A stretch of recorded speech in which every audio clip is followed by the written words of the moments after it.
2.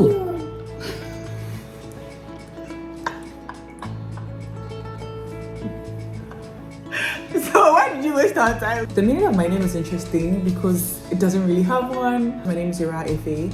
Ira means lady, but actually I think my Hungarian is probably better than my French, interestingly. I studied German in the kindergarten, and it ended at the end of the elementary school. Honestly, it's close to 0. My weirdest habit is watching people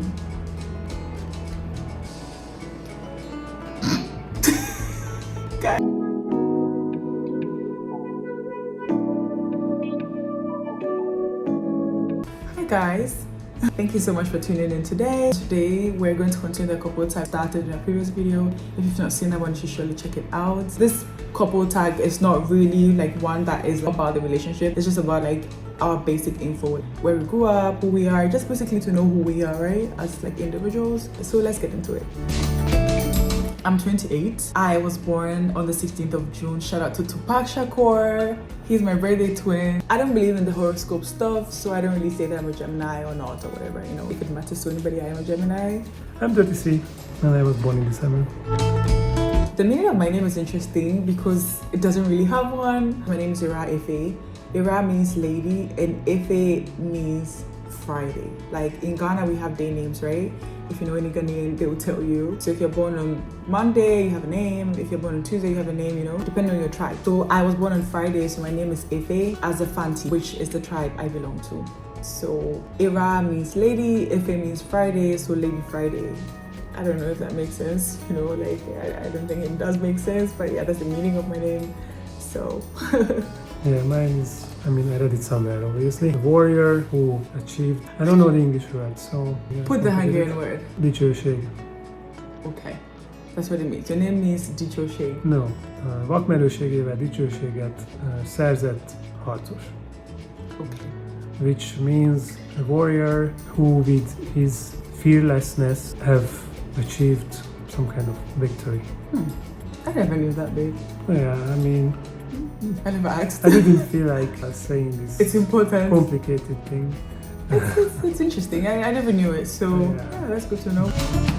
I grew up in Ghana, Accra. I was born in Cape Coast, Central Region, but I grew up in Accra. I think my parents moved to Accra when I was like 2 weeks old or something of the sort, so I've been in Accra all my life. I moved to Hungary when I was 22, I think. I grew up in Győr, which is between Budapest and Vienna, a nice city, I would say, at least on a Hungarian level. It is really nice. Győr is nice. I just left Győr after the university and came to Budapest for work. I speak 3 and a half. Maybe 3 and a quarter, right? The first one I speak the most fluently is Fanti, right? And true, I can. Basically, I speak English fluently. French, I learned French, but I don't speak. I can understand, like, on a very basic level. Like, I don't think I'll get to France in, like, if nobody spoke English, I'll get lost. You get what I mean? Like, I can say 1 or 2 things and understand 1 or 2 things. Hungarian, I don't speak Hungarian, but actually, I think my Hungarian is probably better than my French, interestingly. Even though in Ghana, it's compulsory to learn French, you can learn it all the way from, like, I don't know, 1st grade to the end, you know. And then we're surrounded by French-speaking countries, so like it's very easy to come across. Not very easy, but like it's not strange to come across a Ghanaian who speaks French fluently. So it's interesting that I know more Hungarian than French. In total, I speak Fanti, Tree, English, a quarter French, and a quarter Hungarian. That's where my half is from, 3 and a half. So let's start with the obvious. I'm a native Hungarian, then fluent English. Now the half ones are coming. Oh no, he's going to have like 15 languages in that case. That's the end of it for us because you count every word he ever knew from every language as being spoken. Yeah, so there is, for example, German. I studied German. I started to study German in the kindergarten, and it ended at the end of the elementary school. Honestly, it's close to 0, but it's not. So why are you counting it? But half is close to 0. I understand, I think, quite a lot. My pronunciation is not bad. Yeah, his pronunciation is good of German words. That's true. But what I can speak it's very, very basic. Maybe I wouldn't get absolutely lost with it, but we need some hours to look for you.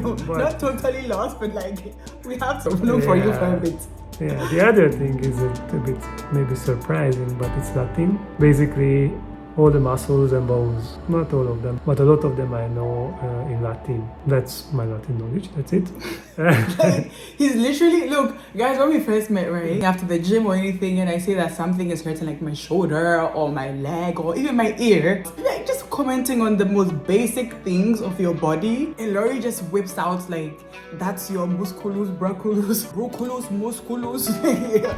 Like, I'm like, so what? What do I do with that? And other than that, yeah, I have a few words in, of course, like everybody, French, Italian, Spanish, but that's rather really close to zero then. Which one, Spanish? Babe, you don't have it. You don't have it. Guys, ignore him. He doesn't have French. What's that? You don't have Italian, he doesn't have Spanish. You don't have Spanish, you don't have Italian. None of them I have. Exactly. Let's move on. So how many languages do you speak in total? 2.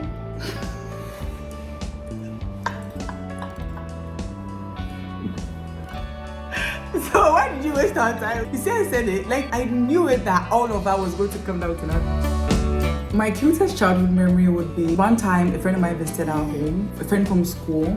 She was a preacher's kid. I was also like Christian, right? Like we'd go to church every Sunday, like, you know, staunch Christian. I said that before. Anyway, so this girl comes to visit our home. My father used to bring a lot of fruit on the way from Cape Coast when he came home growing up. He had like 20 oranges on the table.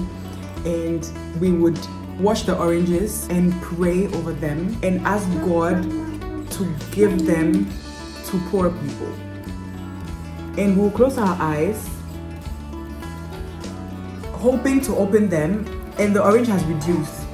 Like, it has reduced in number.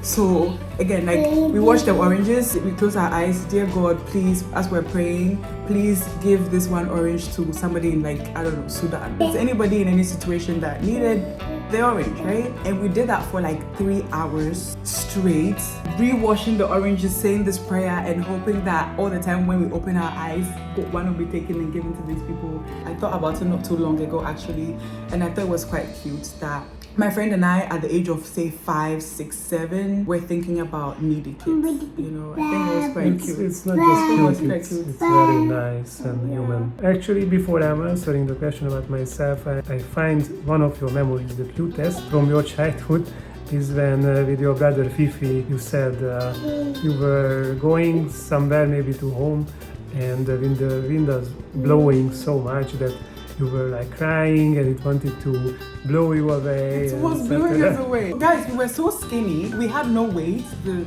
school bus was taking us home. Instead of taking us to our gate, again, there was a storm with so much wind. Instead of taking us to our gate, which was like say 1 minute drive, this driver stopped us at the junction and told us to walk. It was so irresponsible of him, but whatever. He dropped us off at the junction and told us, yeah, you can run home. And my brother and I were running home literally because there was a storm with the wind, and we were blown away. Like, we were running forward, but the wind was taking us back. We were crying. I was crying for him. I was calling Fifi, Fifi, and we were just going backward. You know, like the point it stopped, and then we could get home. We went to tell our mom the story. The wind was literally taking us back, and we were just crying through it and shouting. It was so dramatic. It's like something from a movie. Like, it's that's so how I imagine how it's so funny. Toward me. So much sand in our eyes and everything. It was so sad actually thinking about it. But yeah, it was cute as well because like we were little and like my brother and I. Yeah. I brought my father's slippers when he woke up to his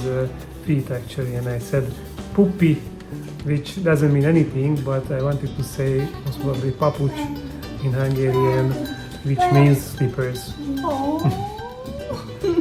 And at what age was this? Like 3 or 4? It's 3-ish. I don't know exactly, but Poopy. I was very, very small. I couldn't really speak yet about that's it. so cute, babe. I have 3 siblings. I have a sister, a younger sister, and 2 older brothers. My first brother is 5 years older than me. The one after him is 3 years older than me. Then there's me, then my sister, which I'm 4 years older than. It's like my mom had a gap of like the numbers in progression. So my first brother and my second brother is 2-year gap. My second brother and me is 3-year gap. and me and Baba is 4-year gap. So like 2, 3, 4. It's interesting. I have one who is much older than me, my brother. So growing up, I wanted to be a pilot. But then the dream died rather quickly because my mom told me really early on that I would need to be good at math. And that was not the case. So I dropped it like in a second. Like literally the day she told me, I buried the dream. I'm like, I'm not good at it.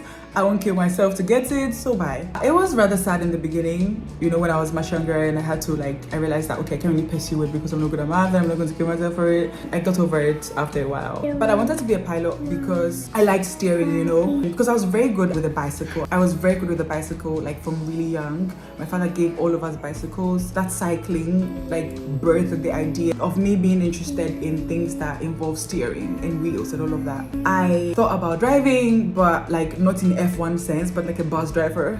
And I knew that was not something I really wanted to pursue because most probably I won't get a good salary, like a salary that would like satisfy me, right? I was like, okay, then how about being a pilot, right? And that of course was more interesting. So I started to want to be a pilot. And then, like I said, the dream died when my mom told me that I'm not good at math. So she didn't say it like that though. She didn't say that you're not good at math, like don't pursue being a pilot.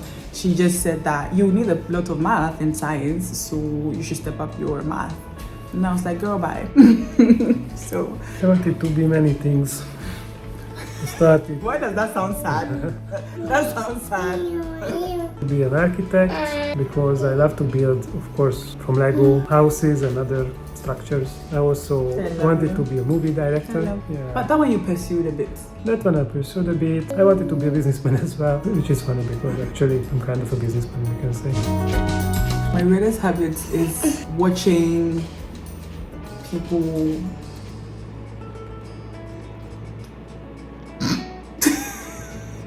My weirdest habit is I like to watch documentaries that are about how people got killed or eaten by like bears and stuff like that. Guys, I think I watched one documentary of someone, I'm not sure.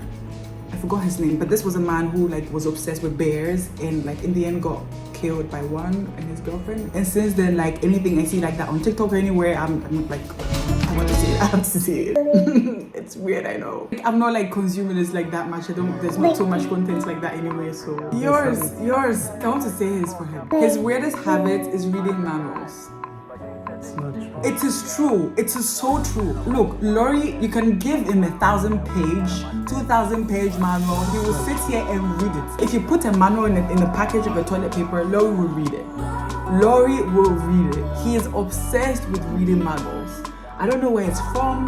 He claims, you know, because he's not so proud about it, when you say it, he wants to deny it. But he knows it's true. I can prove it to you. One day when he's here, usually when I'm doing something else and he's like a bit bored, you find him on the sofa reading manuals. To read like this, first of all, we will edit this video and put exaggeration warning while if is saying this. Guys, I promise you I'm not exaggerating. He reads, I'm telling you that a toilet paper, right? Put in a manual. Laurie will... That's not true. But usually it's me who is installing or repairing or troubleshooting. But things. still, guys, And still. Like nobody reads manuals. You know what I mean? Like this troubleshooting and everything they're saying, like it's on the internet, right? Like everybody just Googles. That's what we do now. We just Google, right? But Laurie will read the manual. yes, And somewhere I'm proud of it, right? So. But like, oh my goodness. Who reads manuals, babe? Now let him answer for himself. I'm out of the way. My weirdest Habit. is exaggeration. So true. That is actually so true, guys. Oh my goodness. It's so true. Like, Laurie, trust me, guys, he exaggerates everything, especially relating to money and figures. So it's not even just like money, but figures, like the weather, like anything. Like, Laurie has to just step it up. And not step it up in like, I don't know, a few times, like times 1,000, everything he just has to overdo it. And like, it has passed that stage of being annoying. It's just like cute. That's my husband, he likes to exaggerate. and I live with it. The whole thing is just coming from like it's risk management, like just to leave a little buffer. I get it. Like, it has a good side, to be honest. Like, it is something I also picked up from him, to just have like an allowance for everything in every scenario. You know, like if it is time, say you always have to add like 30 minutes to 1 hour for everything because of life and inconveniences and all of that, you know. So like I picked up some good things about that. But dear Lord, please. This one is going to be, I really hope that the person is not watching. If the girl I was with is watching, she for sure will remember this. I grew up in a Spanish Christian home, and we were going for like evangelism, right? And you know evangelism? Yes. Yeah, so it's basically like when you go around, you go out into like the neighborhood, a specific neighborhood, and preach the gospel and try to win souls, you know, like bring people to Christ. And we used to do that a lot. And I actually liked it. It was fun, mostly because of the pair. So it was a team, right? It was either in 2s or 3s. The best was if you were in a pair and this pair was your friend. And this particular time I was paired with my friend, and we went to win the soul of this man. We went there, told him about the gospel of Jesus Christ, all of that. We invited him to our church, you know. So in the end, we're filling a contact like information something, and we asked for his name, and he was spelling his name and he couldn't spell his name. And of course, my friend and I, like, we couldn't. Again, we were supposed to be bringing this man to church.